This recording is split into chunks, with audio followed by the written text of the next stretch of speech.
All right. Hey YouTube, I'm Lucky, and in today's video, we're going to be going over Destiny 2 Update 401. Bungie has done some pretty significant changes to the game Destiny 2, so let's go ahead and cover the big ones right here. We'll skip over all the boring stuff. The first thing we need to cover really in here is the Trials of Osiris section. I think this was a pretty juicy one. Fixed an issue where Adept Trials weapons were dropping for wins past 7 on a Passage of Confidence without first requiring a flawless ticket. Dev note, funny enough, this is the byproduct of something we've been working on over the last season to improve Adept drop rates post-flawless, as well as help the flawless pool feel more rewarding, which leads us to the next patch note.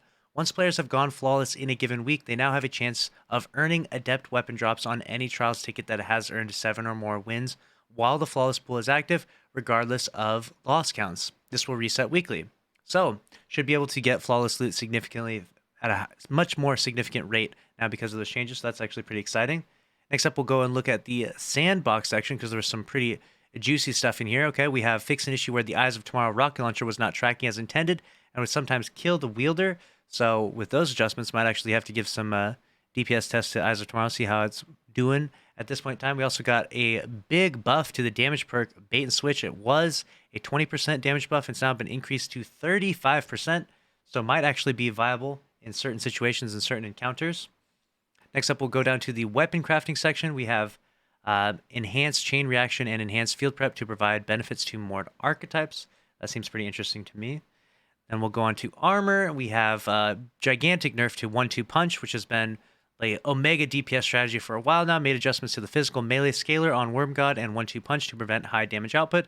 Hopefully this completely removes the ability for Guardians to delete raid bosses in 4 shotgun blasts and 2 punches, but we'll be watching for the next Mega Melt strategy. So we'll see if that finally gets that in line with proper DPS strategies, because that was doing some insane stuff. And then the last thing that we'll cover over here is within abilities. One thing that I thought was really interesting and that it was bugging me in Trials was they added aim assist targeting to enemy Axiom Bolt secondary projectiles to help players hit bolts that are chasing themselves or allies. So those grapes were so very hard to shoot, and now with this added aim assist to them, hopefully they'll get shot a little bit more, which will help alleviate the issue of the Axiom Bolt insanity that's going on currently in Trials of Osiris right now. If you don't know, everyone's using Axiom Bolts. They're just so strong.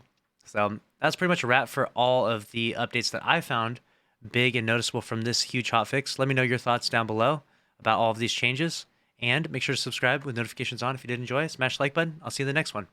Later.